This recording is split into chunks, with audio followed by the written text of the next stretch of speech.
Exceeded expectations. This is Blue Protocol. So Blue Protocol is an MMO that was announced about 2 or 3 years ago. They did one update and one test for like a year. After that, the developers for Blue Protocol went completely fucking radio silent. You didn't hear anything from them. They didn't say anything. There was no communication. And then randomly, at 4 in the morning, which they're in Japan, so it's like normal time for them, but 4 in the morning for us, they said, guys, we've got some announcements. Number 1, the game's coming out this year. Number 2, all of the bug problems you fixed, we're going to spend the next 3 hours talking about them and how we're fixing every single one of them. Number 3, bye. And that was it. And so they have delivered. The game has gone out. It has not come out completely. Global release is going to be handled by Amazon. However, it's being developed in Japan. So this game is coming out globally. I tried to play it with a VPN. I did. They banned me. That's the way it goes. We'll see what MMO Byte has to say about it. We'll see how they like the game. Let's take a look. I just got done streaming roughly 10 hours of Blue Protocol's Japanese network test.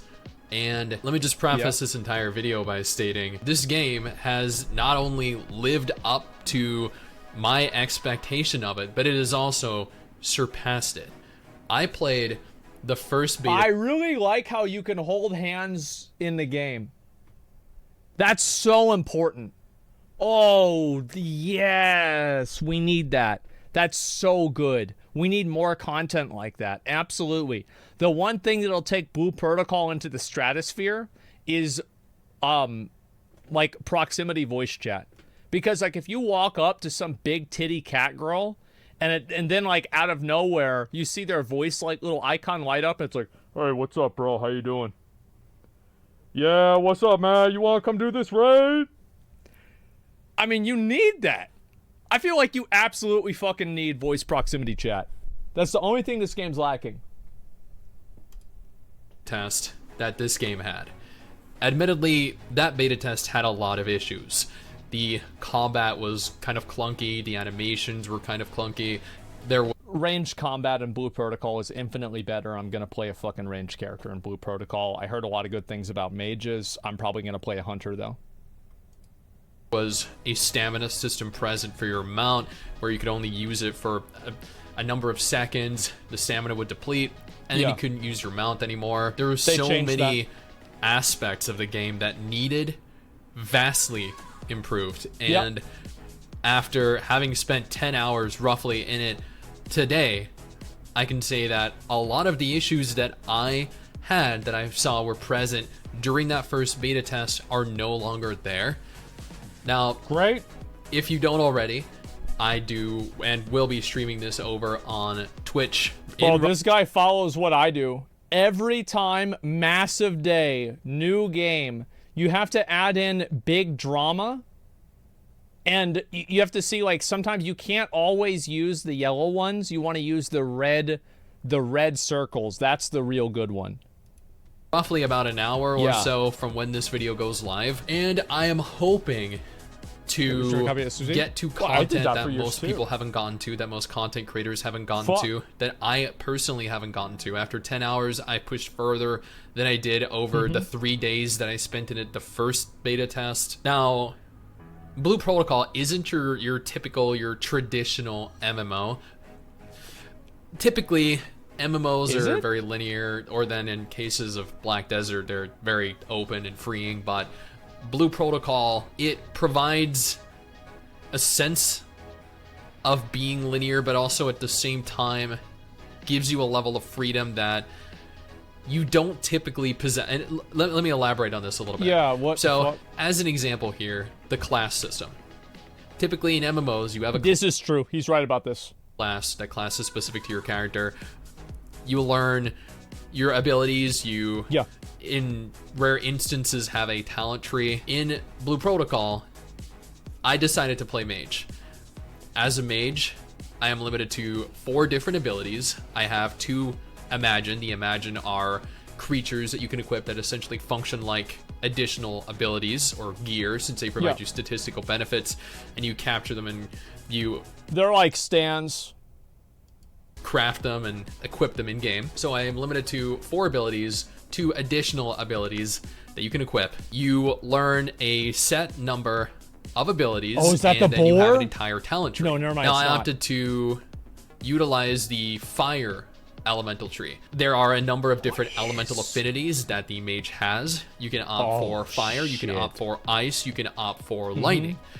Now, I didn't play a lightning build, I didn't play an ice build. I felt like the ice was inferior to fire in terms of damage and in terms of AoE potential.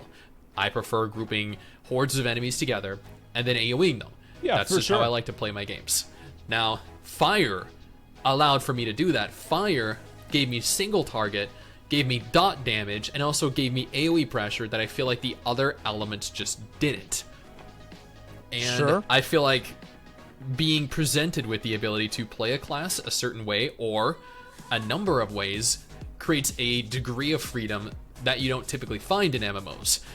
As an example, I think that what he's saying is like there's kind of like ARPG elements of it, maybe, I don't know, because like I mean WoW had that with like Fire, Frost, Arcane Mage, etc. But like I think that really what he's trying to get at the most is the fact that you can easily switch between them. That's what makes it good. In Final Fantasy XIV, you play a Yeah, black you can mage, do whatever the fuck you want to do. and every black mage is going to play the same way. You'll have the exact same rotation. You have the same buffs. In Blue Protocol, that's not the case. You can choose 4 abilities out of 20, there's a lot of out customization. 30. So you're very limited in what you can do. You're very limited. You are. You're limited to the top 4 that you look up on Max Roll or on the YouTube Best Blue Protocol Mage Guide video. And it's like it says use Fire Lance, use Ice Nova, use Electric Shock, and use Meteor. Okay, all right. So those are the 4 abilities that you use. Oh, you see somebody using Ice Lance, not Fire Lance? Oh, that guy's fucking garbage. Don't invite him. He's trash. He didn't even watch the video. In your utility, if What you an choose idiot. to focus on AoE, you're not going to be able to single target. If you focus on single target, you're not going to be able to AoE. If you focus on a more of a control build, you're not going to be able to really deal much damage, but you're going to be able to CC enemies. You can focus on more of a support build and be of a larger support to your group, but not necessarily controlling enemies or dealing direct damage to them. I killed So this the thing. game provides you these unique freedoms that a lot of other MMOs don't. And there are MMOs that do. I'm not saying there aren't MMOs that don't already do that. I'm saying typically of the MMOs that I have played, that is not a common recurring theme. Yes. Playing your class, you have a lot more freedom with how you play your class and the different ways that you choose to play your class. Absolutely, that's true. Yeah. Which is good. Now, the game is definitely linear. There is a linear path where you move from point A to point B to point C, back to point A to complete what you set out to complete. And this is a repetitious cycle, but that's typically what MMOs are. The game is repetitive. It is more repetitive than Lost Ark at launch, and it's also more repetitive than Final Fantasy. So you have a sense of linear progression, and you also have that sense of freedom with regards to Just your like class. the amount of like But farming you have to do. the world itself also has a level of freedom, in so that there are quest objectives that you're forced to do to progress with the main story or to Which is fine. progress That's with totally the okay. side content in the game. Then there is the looting of all the shiny objects that are around, and there are a surplus of them, trust me. There needs are to be. gems, there are Mokoko seeds. plants, herbs, or there are various different categories. I think gathering in this game isn't very good. I don't think gathering is interesting at all in this game. All you go up to is you just go up to a shiny, and then you press a button, your character does a default animation, and then you have the item. It seems very boring. And the whole looting of all of the items is something you're going to be doing a lot of Trust me, because okay, let me kind of veer off here into adventure rank, because I feel like this is integral to pretty much the rest of my thoughts on the game. Adventure rank in this game is essentially the gate with which you need to progress through if you want to continue making any kind of progress through the game. At level 6, I believe I hit a point where I could not take any more quests. This is because to progress any further, I needed to hit adventure rank level 2. Now, hitting adventure rank level 2 meant that I needed... You see, I didn't even know that, because adventure rank level 2 is it's in Japanese. So I just thought I couldn't play the game. To unlock a number of different I didn't conditions. even know that. These conditions involve things like killing X amount of monsters, loot. I actually don't think this is stupid. I know some people might be negative about this. I actually find this good. Because this isn't a game, like, my understanding is that this game doesn't really have a lot of alts. Like, why would you have alts whenever you're just making one character that can play every class? So, I kind of like that. I think it's cool. Because that way it gives you more reasons to go out and do activities outside of just spamming quests to just get to the max level as fast as possible and not even enjoying the game. Like, it was kind of... I don't like hard locks like Tower of Fantasy had, but I do think that it was kind of cool how whenever the first day, after everybody did the main story quest, they were just running around exploring the game. I think that's kind of cool. But to give that exploration meaning, other than just like filling up a meaningless bar to where you can actually keep progressing through exploring, I think is good. I like it. Being X amount of rocks like out in the world, in Lost Ark. Picking X amount of this specific flower, fishing for X amount of fish. These are things that you can do while exploring. Yeah. These are things that you can do while doing other quests, while killing other... Bro, what is he trying to catch? Is he trying to catch the Loch Ness Monster? Holy fuck. I swear to God, if he fucking finishes this and it's a minnow, I'm gonna lose my mind. They're monsters while fighting monsters in dungeons. Like, these are things that you're going to need to fit into your everyday activities if you want to progress. And this is a 100... Bro, are you fucking kidding me? A dick-nosed redfish? Come on. 100% requirement. You cannot ignore your adventure rank, otherwise you won't learn new abilities, you won't unlock new story, you won't be capable of unlocking additional dungeons. You'll hit a wall. And this is a wall that cannot be overcome unless you, again, complete all of these prerequisite conditions. Admittedly, the adventure rank can be annoying. I did find it to be a little bit frustrating because this was a Japanese beta and therefore I didn't understand much of what was going on, and I could only translate so much accurately. So I was often left just kind of running around hoping what I'm looting is what I needed to loot to unlock and further progress through all of the conditions that were necessary to unlock the adventure rank level 2. But backtracking a little bit. Yeah, I think that's just friction created by playing a Japanese beta through a VPN. That's not a problem with the game. I think that playing the game and having an actual an adventure rank, it does encourage people to do things other than just like mindlessly grind or like no life the MSQ and just skip through everything. I actually think that it's a better system. The game, linear, while also offering a degree of freedom. Now, as I played the original beta, I noted at the beginning that there were a lot of issues that needed fixed, that needed remedied, because it dragged the game down and really made it feel cheap. That is not the case with this beta test. This beta test had a lot of revamped features, a lot of revamped functions, mechanics, content, and made for a very enjoyable experience. There's a lot of depth to this game. There's more depth to this game than I feel is typically present in other MMOs. There is the option to play... I will believe that whenever I actually get to the end game. Like, and I do think that like character leveling depth is good, and I do think that it's definitely a breakaway point that Blue Protocol does better than most other games. Absolutely. But Like, the depth is really going to be decided whenever you see the end game. Any class you want to on a single character, and I know Eden Eternal did this, I know Final Fantasy XIV did this, but it's not something typically MMOs allow for. So you can level all the classes on one single character. I don't like having to play multiple characters. It's fucking annoying, and I feel like any accomplishment that I make on my other character is an accomplishment that I don't make on my main character. It's like I have this like constant sense of opportunity cost. Imagine system where you craft Imagine, which are creatures that you can equip, use in battle to provide you additional abilities. Like as a mage, I equipped one that could heal me and heal other players that weren't even in my party out in the field, which gave me additional survivability, additional utility in a group environment. You could also equip those purely for a statistical advantage. That's all I did. Because they give you an item level like advantage to enter dungeons. You are required to have a certain item level, and that can be boosted by equipping Imagine. So they function. Yeah, so okay, that's fine.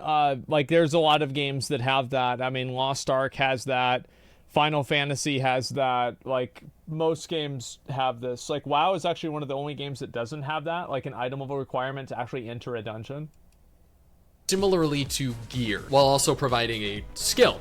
So they fill a multitude of different roles. And then there are combat Imagine that you can use. So again, they fill a lot of roles. There are a lot of life skills. Fishing. There is a very large focus on crafting. Gear is only obtained through crafting. Yeah, it seems like it is. That's crazy. You need to go out, you need to farm Holy items fuck. to craft your gear. And if you're not a crafter like I am, I hate crafting. It's going to be a bit of a nuisance to do, but at the same time, like... Well, you just play the game. That's what it is. Like, I'm not a big crafter either. I want to kill a dragon, get a sword. That's it. All right, that's the best sword. We done. All right, I'm quitting. Like, that's what I want to do. Like, if I have to make an item, it is what it is. But, like, yeah, that's all there is to it. Yeah, I guess LFR does have item level requirements, too. You're right about that.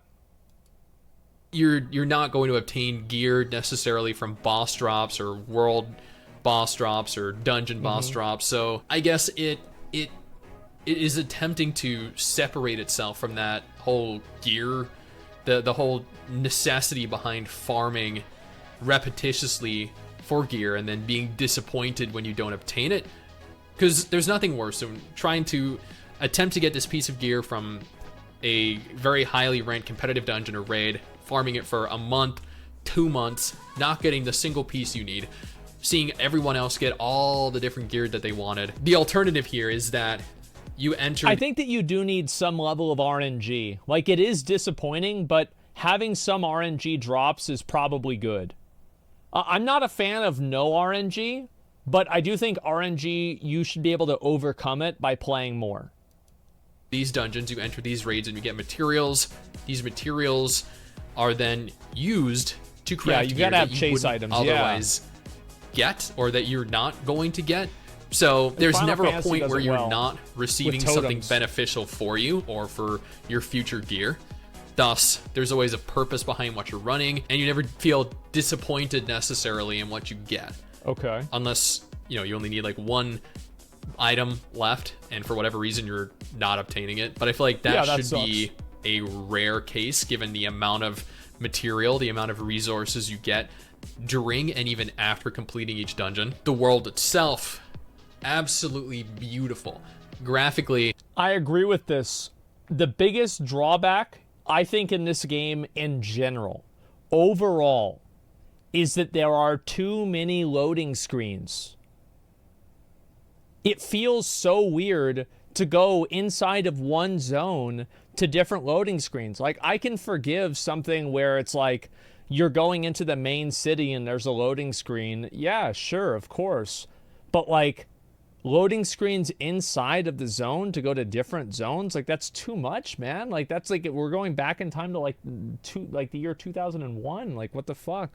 Like I think that having a vast open world is really nice, and I didn't really like Lost Ark and Final Fantasy. They have a lot of these loading screens too. I think it's a negative. I think it was a negative too with Shadowlands too. Whenever you had to like go through a loading screen or like effectively a loading screen with a flight path to go to each different area in Shadowlands.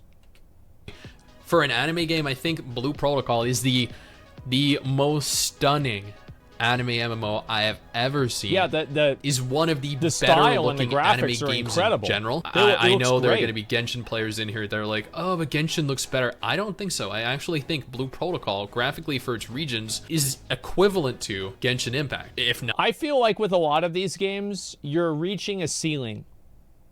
And every single game is pretty much at that ceiling. I would say Wuthering Waves, Genshin Impact, Blue Protocol, they are all at the ceiling. None of them are really that much better or worse than the other. They're pretty much the same. Not even better. I think the character models, the fluidity in the character animations are drastically superior to Genshin Impact.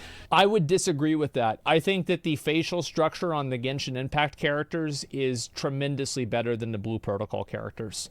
I think the Blue Protocol characters, they lack the depth of emotion that the Genshin Impact characters have. And it's like very hard for me to explain this.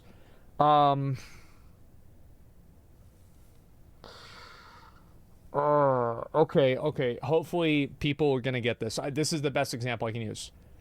Season 1 Log Horizon, like animation, versus Overlord Season 4. Whereas Overlord Season 4 is like Genshin Impact, and I feel like Log Horizon is like Blue Protocol. So like if you've watched both of those animes, you would know that. That's probably the best example I can give. I can't think of anything else that would like really work.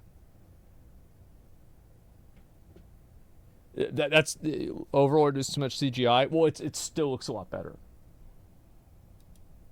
Drastically superior to any gacha game out there. You can see this during cutscenes with how characters move.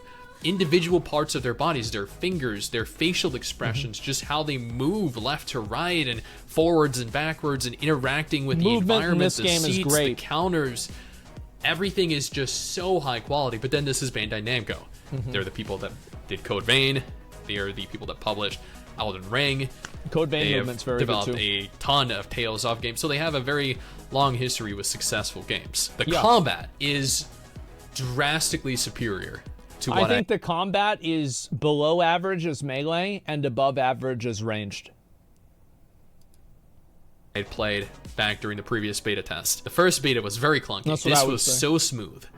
Everything just, it moved in unison.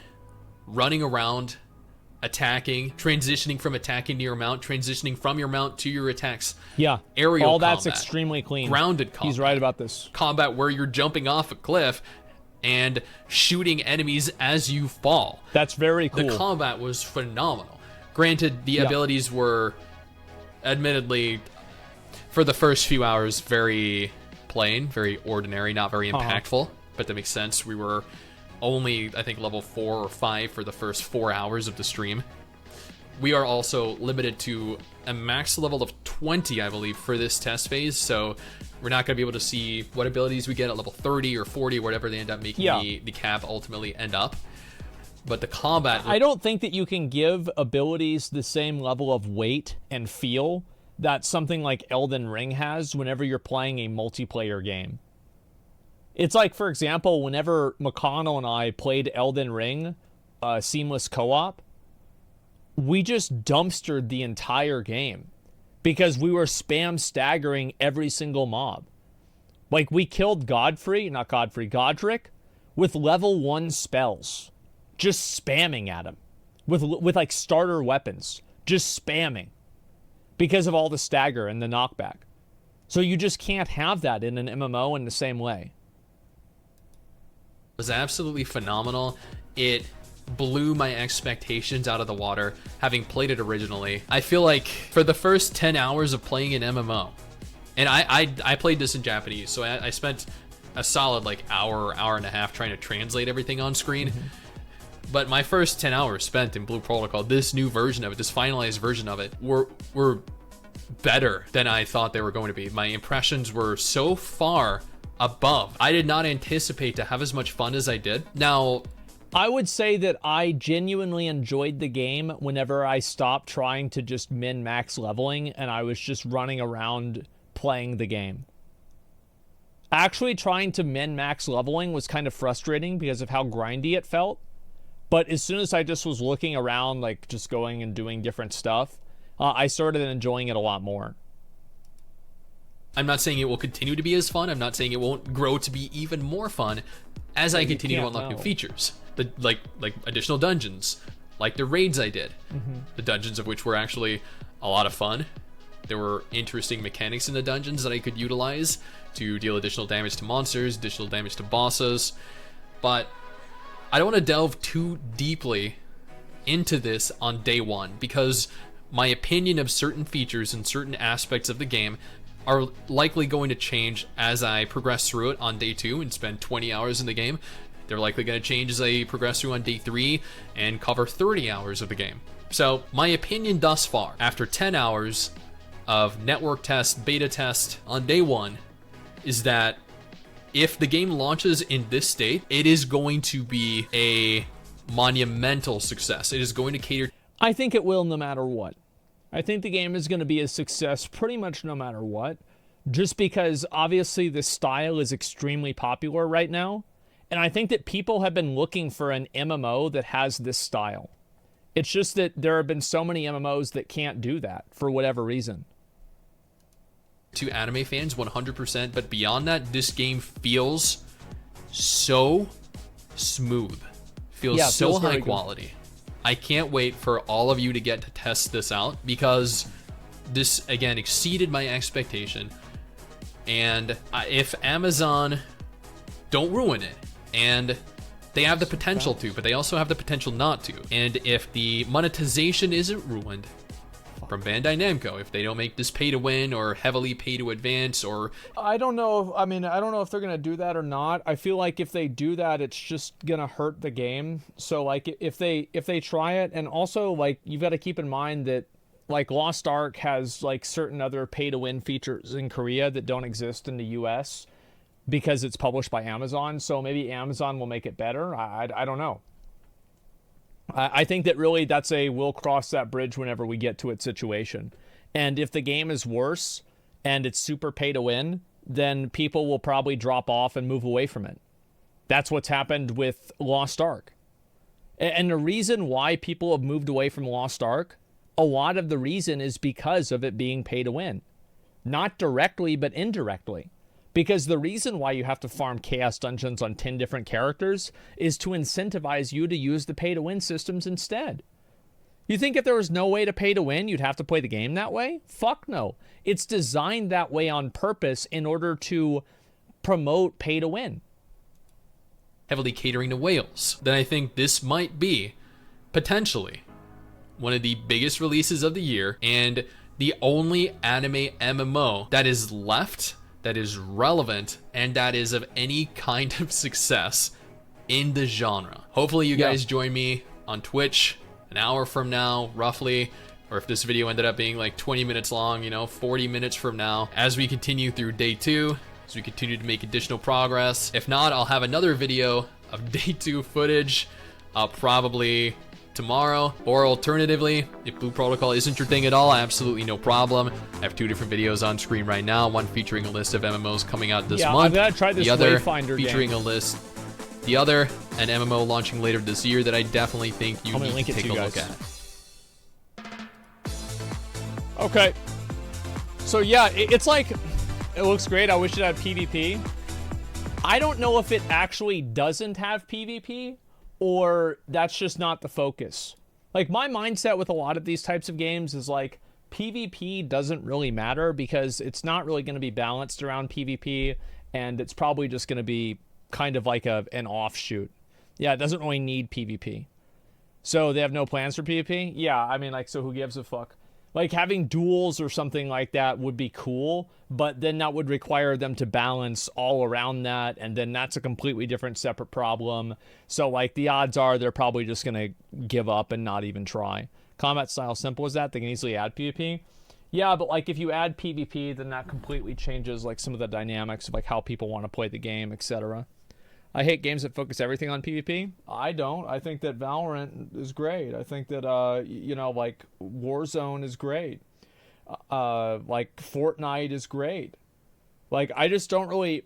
I'm not a big one for MMOs that have PvP in them, and it's not a completely separate system like like Lost Ark. So yeah, then you talk about MMOs. Well, yeah, that's what I mean. Like, I don't care about, like, any MMO PvP is always going to be garbage. Like, there's going to be no competitive scene. Nobody really cares. There's always going to be something that's overpowered. It's going to be meta farming. There's going to be always be like this weird thing with gear, where like, does gear matter or not? And it kind of matters and it kind of doesn't matter. But then there's like these exceptions. Like, no. Just fucking, I don't care. I don't want to deal with it. I played WoW PvP. I played WoW PvP forever, right? And that's because, like, I'm invested in it, right? But if I had to go back, like, would I go back and play it, like, from scratch now? Probably not. So I'm just very invested into it already. So yeah, that's about it. Final Fantasy PvP, the only good PvP, to be honest. Well, then why does nobody do it? Like, if I go and I look at Final Fantasy PvP, and I open up, let's see how many people are playing Final Fantasy PvP. I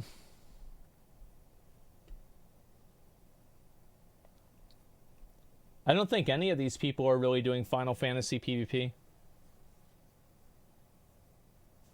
Maybe, oh, that guy is. Yeah, it's just people don't really give a shit. I mean, that's... And that's what I'm saying, right? Is like, just nobody cares. It just doesn't really matter. Even if you think it's good. Look at WoW. Well, WoW PvP is bigger, but WoW PvP also is like grandfathered in. Like, I'll refresh real quick. Yeah, you got like Peekaboo, Sea-Doo. But like, these are people that have streamed for like, a fucking decade. With like Sea-Doo, for example. So it's like, back then, like, a lot of the popularity of WoW PvP, I think one of the big reasons is because WoW PvP predates like esports in like a big way. Like, you still had like CS:GO back, or Counter-Strike back in the day, and a few other games, but like, I think League of Legends was a game that a lot of people went from like WoW to League of Legends. And I remember people even went to go play Dota too, because they wanted to play PvP in WoW. But what they really wanted was to just play PvP in like a third-person game, like WoW. And I think Dota and League of Legends provided that. So it's like, the fact that WoW came out before those games is the reason why a lot of people stick with it, I think. But yeah, I think this is a pretty good video overall. And I'm excited to play more Blue Protocol. Hopefully they won't ban me again. We'll just have to see. There you go. There's the video. I've watched a lot of MMO Bytes videos. I think they're pretty good.